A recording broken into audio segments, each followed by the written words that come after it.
আইনমন্ত্রী professor Asif sir, ইন্না লিল্লাহি ওয়া ইন্না ইলাইহি রাজিউন, আপনি ওই চেয়ারে বসার আগে এত সুন্দর সুন্দর কথা, কোথায় আপনি এখন? রইস হত্যাকাণ্ডে কোনো কিছু কি আপনি পেপারে পড়েন নাই? এতগুলো প্রতিবাদ হচ্ছে, আপনি কোনো কিছু জানেন নাই, পড়েন নাই স্যার? আপনি ওই পোস্টে যাওয়ার আগে আপনি মিলিয়ে দেখবেন, ঘরে আসে বসে চিন্তা করে দেখবেন, আপনি যেই কথাগুলো বলে ওই চেয়ারে বসেছেন সেই কথাগুলো সেই চেয়ারের হক আদায় করছেন কিনা।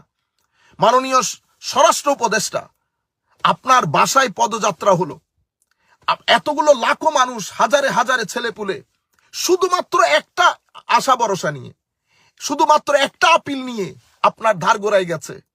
আপনি স্বরাষ্ট্র উপদেষ্টার চেয়ারে বসে সবকিছু ভুলে গেছেন। এটা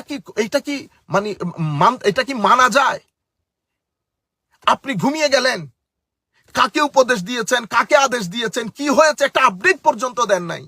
যে আমাদের কাছে, আমাদের বাংলাদেশের জনগণ, আপামর সুন্নি জনতা, সাধারণ জনগণ আমার বাসার অভিমুখে পদযাত্রা করেছে এরকম একটা ঘটনা নিয়ে আমি তাদের এই চিঠি অ্যাকসেপ্ট করলাম। আমি তাদের নিশ্চিত করছি যে আমি এই হত্যাকাণ্ডের সুষ্ঠু বিচারে যত যা ভূমিকা, যা কাজ করতে হয় আমি করব।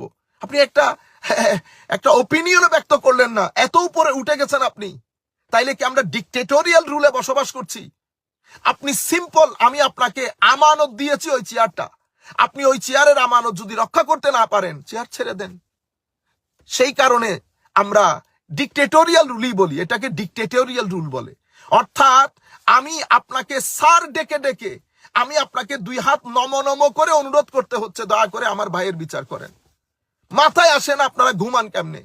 শুধু রইস হত্যা মামলা না, আমরা ইতোপূর্বে যেই সরকার পালিয়েছে সেই সরকারের আমলে যে হত্যাকাণ্ডগুলো ঘটেছে, আমরা সর্বশক্তি দিয়ে প্রত্যেক হত্যাকাণ্ডের জন্য আমরা প্রতিবাদ করেছি।